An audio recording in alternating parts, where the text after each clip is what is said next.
क्या हो अगर हम मौसम को कंट्रोल कर सकें? मतलब जब चाहे बारिश और जब चाहे धूप। नहीं नहीं, ये कोई साइंस फिक्शन मूवी का सीन नहीं है। ये एक ऐसी टेक्नोलॉजी है जो अब हकीकत बनती जा रही है। तो सवाल बहुत सीधा है।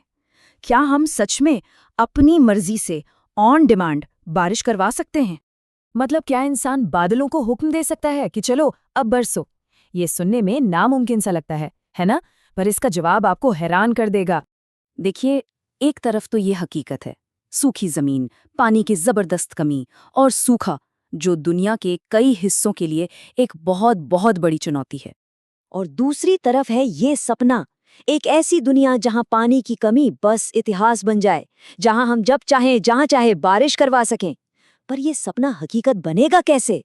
तो चलिए इसके पीछे की साइंस को डीकोड करते हैं। इसे आप बादलों का सीक्रेट कोड तोड़ना भी कह सकते हैं। इस कमाल की टेक्निक का नाम है क्लाउड सीडिंग। अगर आसान भाषा में समझें तो ये मौसम बदलने का एक तरीका है जिससे बादलों को बारिश करने के लिए एक तरह से मनाया जाता है या इनकरेज किया जाता है। ठीक है, तो ये काम कैसे करता है? चलिए स्टेप बाय स्टेप समझते हैं। पहला कदम, साइंटिस्ट सही तरह के बादलों को ढूंढते हैं जिनमें पहले से ही बहुत सारी नमी हो। दूसरा कदम, फिर प्लेन या ड्रोन से सिल्वर आयोडाइड जैसे सीडिंग एजेंट्स को इन बादलों में स्प्रे किया जाता है। अब सिल्वर आयोडाइड ही क्यों? क्योंकि इसका स्ट्रक्चर बर्फ से काफी मिलता जुलता है। तीसरा कदम, ये एजेंट्स पानी की छोटी छोटी बूंदों के लिए एक बेस बन जाते हैं और उन्हें आपस में जोड़कर बर्फ के क्रिस्टल्स बना देते हैं। चौथा कदम, ये क्रिस्टल्स धीरे धीरे और बड़े और भारी होते जाते हैं। और फिर आता है पांचवां और आखिरी कदम। जब ये इतने भारी हो जाते हैं कि बादल इन्हें और संभाल नहीं पाते, तो ये बारिश बनकर जमीन पर गिरने लगते हैं। है ना कमाल की साइंस? और हाँ, ये सिर्फ कोई किताबी थ्योरी नहीं है। दुनिया भर में असली रेन मेकर्स इस तकनीक का इस्तेमाल कर रहे हैं, रेगिस्तान से लेकर सूखे की मार झेल रहे इलाकों तक। इसका सबसे जबरदस्त एग्जाम्पल है यूएई। सोच कर देखिए, एक देश जो रेगिस्तान के बीच में है, वो भयानक गर्मी से लड़ने के लिए हर साल सैकड़ों क्लाउड सीडिंग मिशंस करता है और रेगिस्तान में बारिश करवाता है। अपने देश भारत में भी महाराष्ट्र और कर्नाटक जैसे राज्यों में, जहां सूखा एक बहुत बड़ी प्रॉब्लम है, क्लाउड सीडिंग के सफल ट्रायल्स किए जा रहे हैं। ये हमारे किसानों के लिए एक नई उम्मीद की किरण हो सकती है। लेकिन अब कहानी में आ रहा है एक जबरदस्त ट्विस्ट। अब इस खेल में आर्टिफिशियल इंटेलिजेंस यानी एआई की एंट्री हो चुकी है और बिल गेट्स जैसे बड़े नाम इस विजन को और आगे ले जा रहे हैं। अब जरा इस कंपैरिजन को देखिए।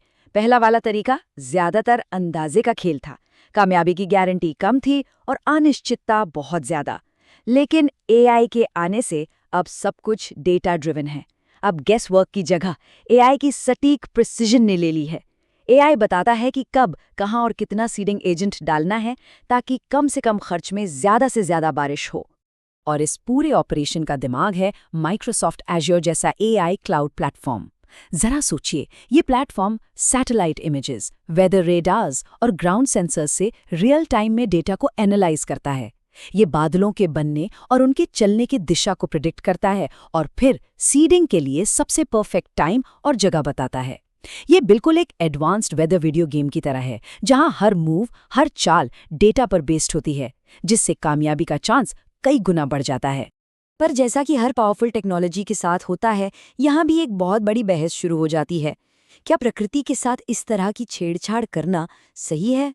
इसके कुछ छिपे हुए खतरे भी हैं। इससे प्रकृति का संतुलन बिगड़ सकता है, मौसम का पैटर्न अनप्रेडिक्टेबल हो सकता है और सीडिंग में इस्तेमाल होने वाले केमिकल से पोल्यूशन का खतरा भी है। और सबसे जरूरी सवाल, इन बादलों का मालिक कौन है? क्या एक देश दूसरे देश की बारिश चुरा सकता है? तो आखिर में सवाल यही बचता है, क्या हम इंसानों को मौसम बदलने की ये ताकत अपने हाथ में ले लेनी चाहिए? एक तरफ पानी की कमी का सलूशन है, तो दूसरी तरफ कुदरत के नियमों को तोड़ने का खतरा। ये एक ऐसा सवाल है जिस पर हम सबको सोचना होगा।